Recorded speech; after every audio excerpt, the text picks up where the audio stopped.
With me now is the writer of Give It To You, winner of this week's Songland episode. We have Keegan Bost here with me. How are you, Keegan? I'm great. Thank you so much for having me. I'm super excited to be here with you Excited to have guys. you. Well, first off, congratulations. How are you feeling after this huge win? Yeah, thank you so much. I'm super excited. I couldn't be happier with the way everything turned out. It was just an amazing experience. I feel so thankful to have even been a part of the show, period. And then to now have a Julia Micheals cut is just an unbelievable feeling. I've been streaming it on a loop all day. So I'm on cloud nine for You sure. with the rest of America, I'm sure. You know, how have things changed for you, maybe musically and even personally, from your big win? Yeah, absolutely. So actually, as you can tell, I'm in a car right now. Me and my wife are packed up. We're actually moving to Los Angeles. And so we've got all of our stuff packed up in that U-Haul back there. So that's what we're doing right now. We're on our way out. So pretty big changes coming from everything. So it's very exciting, very new, but couldn't be more excited about everything. Where are you moving from? From Alabama. Wow. So cross Okay. country, yeah. We're moving from Alabama, so we left this morning. We've been on the road for about 6 hours now. We're gonna try and make it to Oklahoma tonight, and then keep going tomorrow. Wow. Well, I mean, good luck. That sounds kind of like a really fun trip to have. So that seems amazing. You know, we're all Yeah, currently stuck at home, and so many aspects of the entertainment industry have been brought to a halt, unfortunately. Are you taking this time outside of moving to work on some music? absolutely, yes. So we, you know, it worked out well, the timing of everything. We, when quarantine started, I stopped having to go to work, and so I just used that time to work on some new music and everything. So it was a really great time. Also, good time to spend with family before we made the move out to LA. But yeah, I got to write a lot of stuff, and it was really fun. So I actually during that time I worked on an EP. So I just released a 5-song EP Yeah. called Where We Are. You can stream that on Spotify, Apple Music, all that fun stuff. We've been playing it all day in quarantine, Keegan. I'll tell you that. We've been playing it all day. Well, let's get into the episode, okay? So I want to know, how confident were you feeling when, you were coming in and singing in front of the judges? Did you feel like you nailed it, or were you nervous?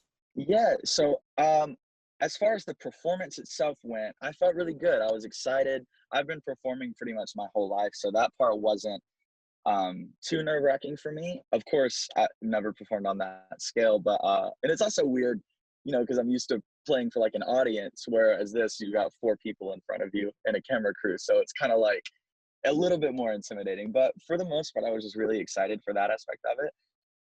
The part that I was nervous about was just whether or not Julia was gonna like the song, because I knew coming in that "Glad You Came," the original song that I came in with, is like very different from anything else that Julia has done, and so kind of in my head I already had that, like, this is probably either one, not going to make it through into the studio, or two, it's gonna have to be a completely different song by the end of it. And so thankfully the latter happened, and she did like some parts of it enough to go to the studio with Ryan. So that was just an awesome experience. But yeah, I'd say overall the feeling was just excitement and anticipation.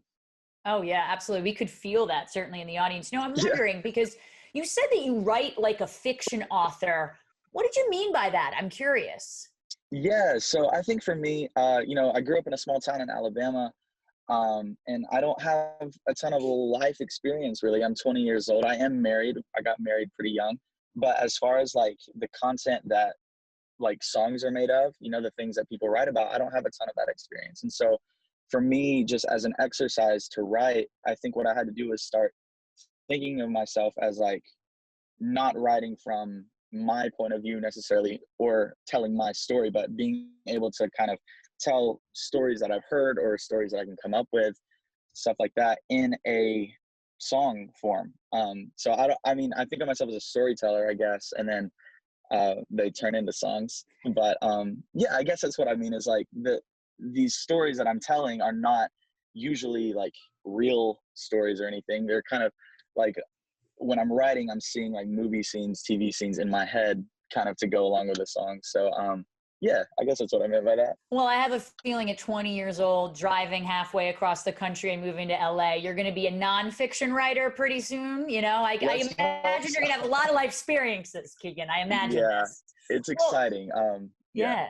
No, well, you know, you worked with Ryan Tedder to change aspects of your song, like you had mentioned. Was there a part that you really wanted to hang on to with what you had originally created, or are you really open to the entire process? I was super open to the entire process of changing it. I think I knew kind of going in so the way it worked out for me is like I just sent in a bunch of songs to Songland, and then they called me and they were like, "Hey, we like the song Glad You Came, and we want you to pitch it to Julia Micheals." And when I heard that, I was kind of like, of course I'll do it, but like that doesn't necessarily seem like a fit for me. So I kind of went into it just knowing like I need to be open to changing whatever I need to change about this. And the only parts that I was like excited to keep or that I wanted to keep was just the melody that Julia liked, the she really connected to that part. So that was the only part of it that I was kind of thinking like, hey, maybe we should hold on to this. Right. Other than that, I mean, lyrically, like I was like, let's blow it open. Like I'm not connected to any of this, so let's do whatever it takes to get Julia to love it. Well, that's amazing. You know, before I let you go, I have to ask, a lot of songwriters have a bucket list. Who are your top 3 artists outside of Julia Michaels that you'd want to write for? Yeah. Okay. Right for. Let's see. I have a song that I actually just finished up that I think Taylor Swift would be fantastic on. I don't actually know if she sings other people's songs or if she writes all of her own stuff, but so that's one. As far as like if I could co-write with any artist, John Bellion is phenomenal. I think he's in another dimension of the rest of us. He's amazing. And then of course, I mean, I love Justin Bieber. So I mean, I'd love to be able to write for him sometime. So yeah, I think those are probably my top 3. Keegan, it's going to happen for you, buddy. I promise. Thank you so much for chatting with me. Good luck with your trip cross country, and congratulations again. Your song was incredible. Thank you so much for having me. I appreciate it. Go stream, give it to you. Yeah, absolutely. Guys, watch Songland Mondays at 10, 9 Central on NBC.